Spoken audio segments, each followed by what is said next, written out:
Niccolò Muscat, uditur u persuna ribelluża li għex fis-seklu 18. Persuna li ftit jafu bih u li ftit hemm informazzjoni dwar ħajtu.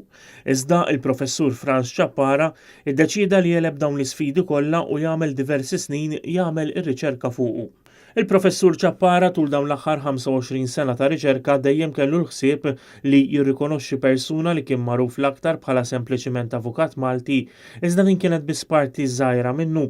B'hekk wara dawn is-snin ta' riċerka, il-professur ippubblika ktieb dwar l-aktar 10 snin importanti tal-ħajja ta' Muscat. Dan il-ktieb l-ewwel nett kont ħriġt fl-1993 ġifieri u daqsxejn dan, li ħriġt essej daqsxejn twil fuq u dan, imma mbagħad komplejt nużvolġi minn hemmhekk. Qatt ma kelli l-idea li nikteb fuq Muscat jiena, imma sibtu l-ewwel darba fil-korrispondenza tal-Inkwiżitur Gallarati Scotti. U tibda ssib u ssib u ssib u mbagħad tibda taqqad. Minn hemmhekk mort Napoli, l-Arkivju di Stato, minn hemmhekk mort il-Vatikan, l-Arkivju Segreto, għaw Malta wkoll il-Biblioteka, hemm informazzjoni fuqu fil-manuskritti, hemm ukoll il-Kurja ta' Malta l-Furjana, taqqad ma kollox imbagħad joħroġ dan l-ktieb sabiħ.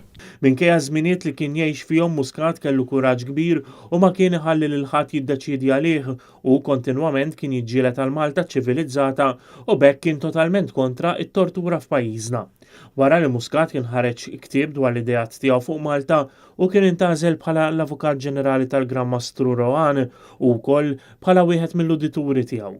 Il-professur Ċappara spjegalna aktar dwar dak li jagħmel Muscat. Dan il-ktieb huwa fuq Niccolò Muscat li kien uditur u Avukat Ġenerali tal-Gran Mastru Rowan.